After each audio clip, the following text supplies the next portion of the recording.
Възстановяването не е да лежиш на дивана цял ден и да пиеш повече добавки. Възстановяването е да направиш нужното за тялото си, за да може на следващия ден да тренираш отново качествено. Здравейте, аз съм Димитър Иванов, това са 10 минути Чичо Митко. Тук си говорим за тренировки, възстановяване, дисциплина, навици, само неща, които работят без излишни глупости. Започвам.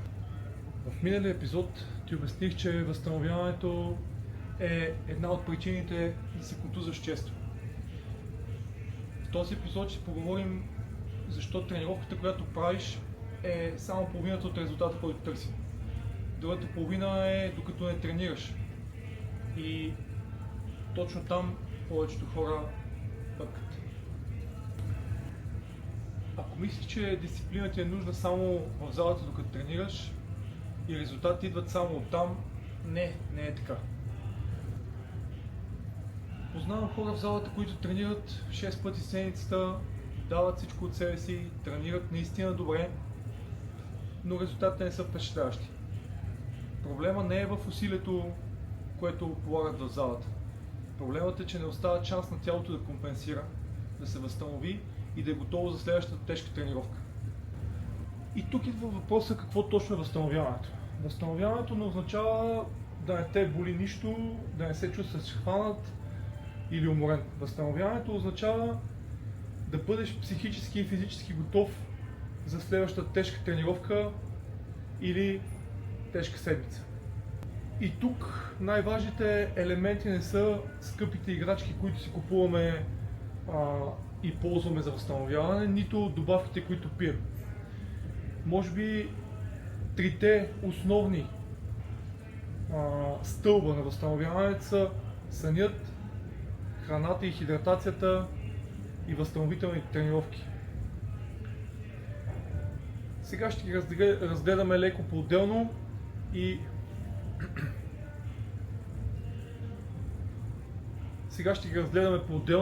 и ще ви споделя моите малки хакове за това как по-лесно да стигнете до желаното възстановяване. Номер 1 е сънят. Няма по-важен инструмент за възстановяването от съня.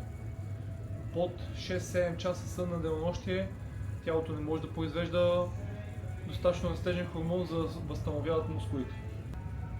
Може да тренираш перфектно, да се раздаваш в залата и пак да тъпчеш на едно и също място, ако не спиш добре.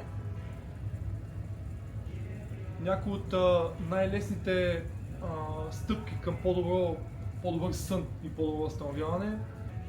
Ако имате възможност, избягвайте екраните на телефона и таблетите пред 30 на минутки преди да си легнете. Спете в по-хладна стая, 18-20 градуса, напълно тъмна, ако е възможно. И ако имате време и възможност да разтегнете 10-15 минутки преди да си легнете, това според мен е game changer. След това ще ми благодарите. Номер 2 са храната и водата. Може би вече, за не знам кой път ще кажа, че трябва да се опитвате да ядете качествена храна. Качествени протеини, мазнини и въглехидрати. Като трябва да гледате да имате и от трите във всяко едно от храненето.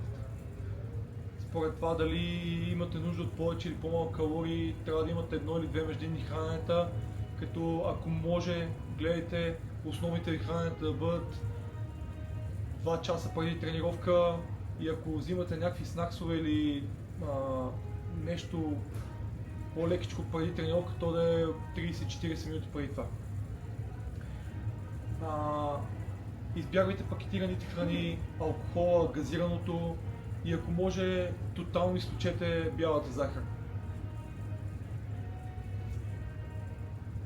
По-лесно би било за всеки един от вас, ако можете да си приготвите храната за деня и тя да е с вас навсякъде. Така много по-трудно ще се отклоните от режима, който искате да спазвате. Като имате храната до себе си, отваряте кутийката или там каквото си я носите и хапвате. Така няма да се разсейвате и да си взимате едно бомбонче, защото колегата има рожден ден, или да изтичате до съседния магазин да си купите пакетиран сандвич, че сте умрели от глад. Опитайте да изградите режим на хранене, както за основните ви храни, така и за снаксовете преди и след тренировка. За преди тренировка ви казах, след тренировка, ако можете, гледайте до към час и малко да сте хапнали протеин с въглехидрат, който да започне възстановяването веднага след като сте приключили тренировката. Гледайте да пиете около 2 до 4 литра вода, като това вече зависи според килограмите, пола и така нататък. Номер 3 са възстановителните тренировки. Възстановителният ден не означава да лежите по цял ден на дивана. Точно заради това в хубавите програми има възстановителни тренировки. 1 или 2 пъти в седмицата и много често тези тренировки са нещо с не много висока интензивност, включват много мобилност, разтягане и упражнения за това.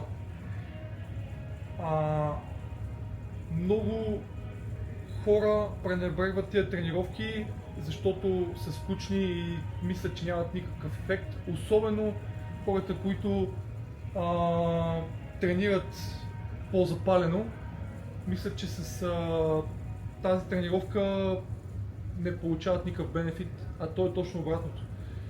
Този тип тренировки възстановяват тялото и го подготвят за следващия натоварен ден или цикъл от тренировки.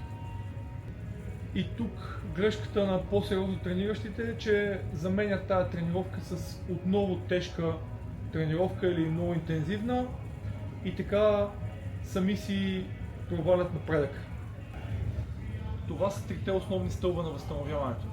След като правите тях, може да си помогнете с някои други способи, като ледени вани, бутуши, масажорни пистолети, сауна, масаж и така нататък.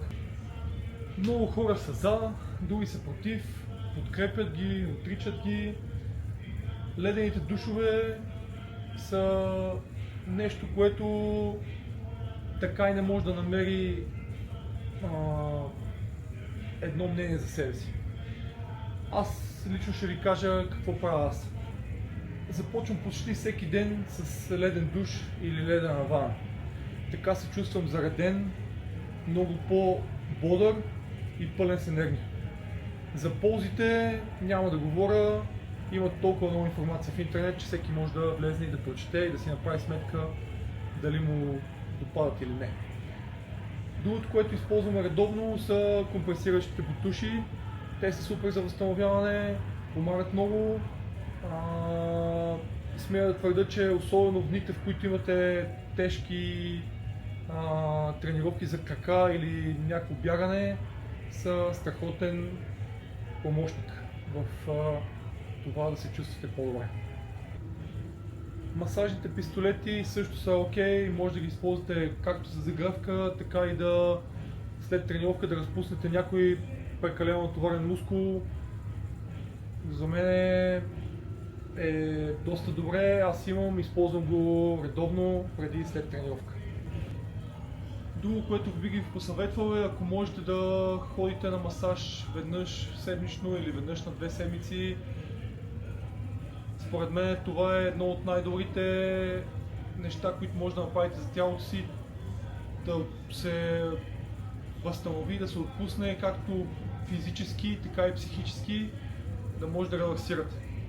Аз лично се опитвам да ходя веднъж на 2 седмици горе-долу на масаж, като абсолютно всяка седмица гледам да ходя на физиотерапевт.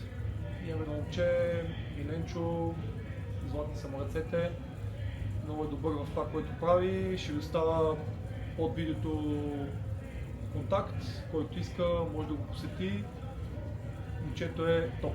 Така се опитвам да превентивно да направя така, че тялото ми да може да понася натоварванията и да избягвам всяка вид контузии.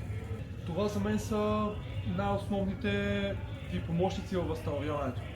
Ако има как да си ги структурирате, да си ги добавите в ежедневието, според мен ще избегнете нежелани контузии, ще се възстановявате много по-добре и напредъка ще ви бъде доста по-добър. Тренировката задава стимула, но възстановяването изгражда резултата. Ако наблегнеш само на едното, губиш половината от търсения резултат. Кажи ми в коментар под видеото колко часа спиш, как се храниш, имаш ли възстановителен ден в тренировъчната програма. Ще ми е интересно да разбера колко хора пренебрегват това. Аз съм Димитър Иванов, това бяха 10 минутки с Чичо Митко. Надявам се темата, по която сме говорили, да ви е допаднала, да научите нещо и да го добавите в ежедневието си. Ако можете да споделите видеото с приятел, да го види и той и да помогнем на още някой, ще бъде супер. Чао и до следващия път!